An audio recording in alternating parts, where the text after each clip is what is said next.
গোড়ায় আমার আনন্দে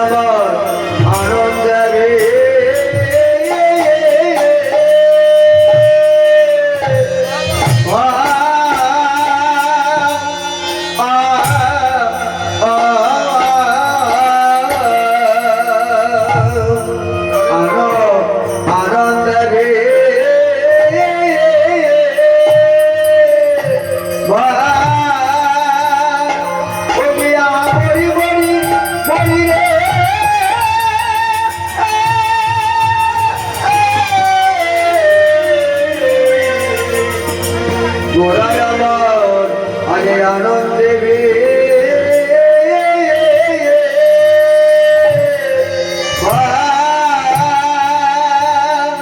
গোড়ায় আমার সহচর সুন্দর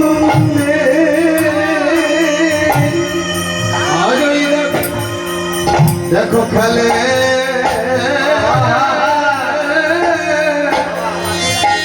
খেলে গোরা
এই আমাদের মতো ভক্তগণকে নিয়ে হরিনামে মাতোয়ারা হয়েছে, হরি হয়ে গৌর হরি আজকে হরিনামে পাগল হয়েছে। কেন? গৌর হরি আমরা তো জানি যে রাধা গোবিন্দ দুই তনু একযোগে হলো গৌর হরি। কি মা সত্যি বলছি তো? দুই তনু এক দেহে, মানে দুই দেহ এক দেহে হলো গৌর হরি। গণকংস পরিতেজ লোকনাথ করে তারও নাথ কলৌ তদ হরি কীর্তনাদ লীলা বন্ড অনুগ্রহায় ভক্তনাং মনুষ্যদেহমাশ্রিত ভজতে তা ত্রিশিক্রীড়া যাত্রুতা তৎপরো ভবে।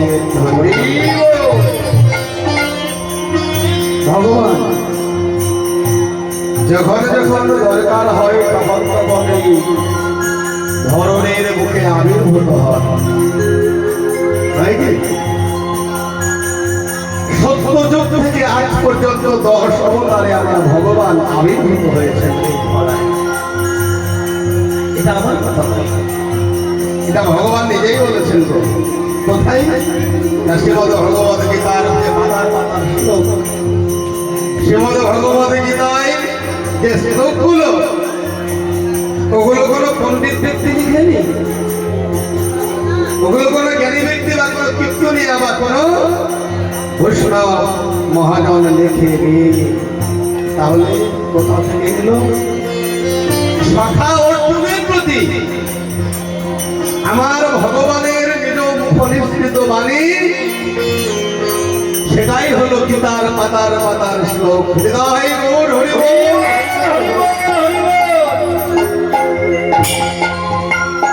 এই যে শ্লোকটা বা বাণীটা আমি বলছি, প্রত্যেকে কম বেশি জানা আছে, মানে সবার শোনা আছে।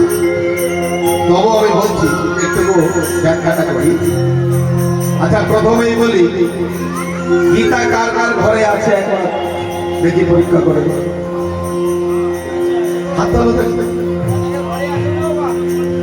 মোটামুটি সবার ঘরে, আর বাকি যাদের ঘরে নাই, এই 7 দিনের মধ্যে যেন একটা ছোটই হোক আর বড়ই হোক একটা গীতা যেন অবশ্যই আসে, অবশ্যই রাখতে হবে। আর রাখলে পরে আমার সংসারে অমঙ্গল দূর হয়ে যাবে। এগুলো রাখা করণীয়। ভগবানের নিজের মুখের বাণী, সেটাকে আমরা যদি পাঠ করতে না পারি, পড়তে যদি না পারি, তাহলে যেখানে দেবদেবী আছে সেখানে আমরা রেখে দেবো। নীতি প্রতিদিন সকাল সন্ধ্যা তাকে প্রণাম করবো, সন্ধ্যা করবো, এটাই যথেষ্ট। বিদায় করবো। এই যে ভগবান আমার বলল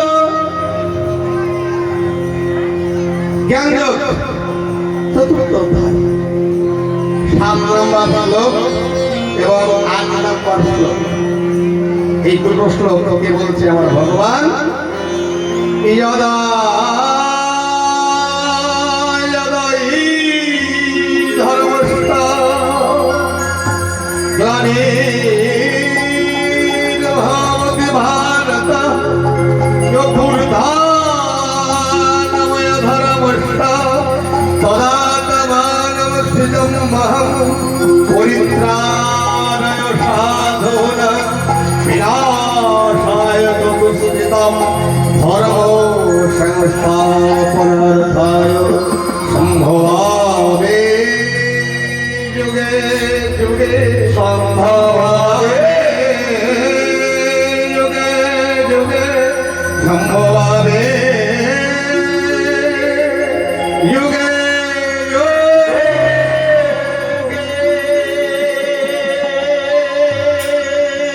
সবাই করো জোর। একবার গীতাকে একবার প্রণাম জানাই সবাই, বলো ওম গীতা তৎসৎ। ওম গীতা তৎসৎ। ওম গীতা তৎসৎ। গীতাকে শ্রদ্ধা জানানো। এই যে অর্থটা আমি বললাম,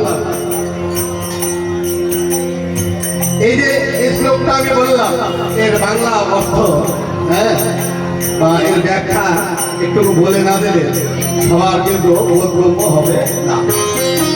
কি বলছে আমার ভগবান? বলছে অর্জুনকে, ইয়াদায় অদায় যখন যখন ধর্মস্থা মানে ধর্মের প্রতি গ্লানি মানে ধর্মকে অপমাননা করা যায়, লাঞ্ছিত করা যায়, বঞ্চনা দেওয়া যায়, ধর্মের প্রতি আঘাত আনা যায়। ভগবতী ভারত মানে এই কুন্তির পুত্র কল্পেও অর্থাৎ অর্জুনকে বলছে অভূর্ধানময় ধর্মস্য ছেয়ে যায়, ভরে যায় অধর্মস্য অধর্মে। অর্থাৎ বোঝা যাচ্ছে তো এই সনাতনী ধর্মের উপরে, এই সনাতনী ধর্মের উপরে যখন আঘাত হানে কেউ, যখন প্রয়োজন হয়, যখন তাকে সনাতন ধর্ম টলমল করছে, আঘাত হানছে, ঠিক সেই সময় তদাত্মানম সৃজমহম তথায় আমি সৃজন হই, সেখানে আমি আবির্ভূত হই। কেন? পরিত্রাণায় সাধনাং, পরিত্রাণ করার জন্যে, রক্ষা করার জন্যে তাদেরকে, সাধুদেরকে, সাধুগুরু বৈষ্ণবদেরকে, সৎজন যারা, নিরীহ ব্যক্তি যারা, তাদেরকে পরিত্রাণ ও সাধনা। সাধু মানে দাড়িওয়ালা, গেরুয়া বস্ত্র পরা, এ রয়েছে মানে ভালো মানুষ যাদেরকে বলে, ভালো মানুষের প্রতি যখন দুর্গতি এসে যায়, দুষ্কৃতি যারা, তারা আঘাত মানে বিনাশায় দুষ্কৃতাম, বিনাশ করতে দুষ্কৃতীদের মানে অসুর প্রকৃতির যারা, ফল প্রকৃতির যারা, যারা রাক্ষস প্রকৃতির, যারা দুর্ব্যবহার করে, তাদেরকে বিনাশ করার জন্য হরিবল বিনাশায় দুষ্কৃতাম ধর্ম সংস্থাপনার এই সনাতন ধর্মকে পুনরায় সংস্থাপন করার জন্য, এই সনাতন ধর্মকে পুনরায় ধরে রাখার জন্য সম্ভবামি যুগে যুগে, আমি যুগ যুগ ধরে আমি অবতার হয়ে আছি। নিতাই গৌর হরি বল।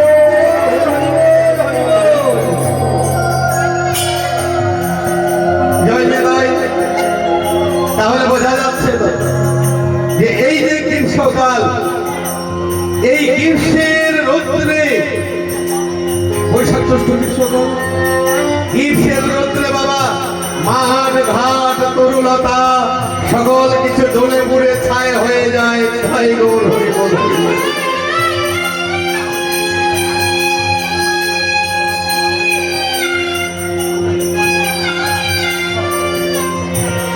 তাই দেখুন, দুঃখী জনের ভিক্ষাপতি দানের সেরা দান। আরতি নিয়ে ভক্তের সম্মুখে যাবে আমার কমিটির পক্ষ হতে আমার সম্পর্কে দিতে হন, উনি যাবেন, সঙ্গে আরো দু চারজন থাকবেন। তো যখন ভিক্ষা চাইতে যাবে, কিঞ্চিত তবু নয় বলছি, সামান্য হোক তবু ঘুরাই দেবে না, কিছু দান করবেন। আর দান না হলে এই হরিনাম সংকীর্তনের যোগ্য হয় না। হরি বল, হরি বল, হরি বল। এই যে গ্রীষ্মকাল, গ্রীষ্মকাল দেখবেন বাবা প্রখর রবির তাপে মাঠ ঘাট তরুলতা সকল কিছু ঝলসে একেবারে ছাড়াই হয়ে যায়। গ্রীষ্মকাল, তাই না? বৈশাখ জ্যৈষ্ঠ গ্রীষ্মকাল, তারপরে আছে বর্ষাকাল। ঠিক যখন মাঠ ঘাট ঝলসে যায়, জীবজন্তু একেবারে ঝলসে যায় প্রায়, তারপরে আষাঢ় শ্রাবণ আসে প্রকৃতির অমোঘ নিয়মে। আষাঢ় শ্রাবণ মাস এলে বর্ষাকাল এই ধরণীকে শীতল করে দেয়। আয়, গৌর হরি যখন দেখলো সব পাপ তাপে ছেয়ে যাচ্ছে এই ধরাভূমি, তখন মনে মনে ভাবলো হরিনাম নিয়ে যেতে হবে, প্রত্যেক জীবের দ্বারে দ্বারে হরিনাম দিতে হবে, প্রত্যেককে হরিনাম বলাতে হবে, প্রত্যেকে হরিনামের এই প্রাঙ্গণে গলাগলি দিয়ে ফুলা রাখাতে হবে।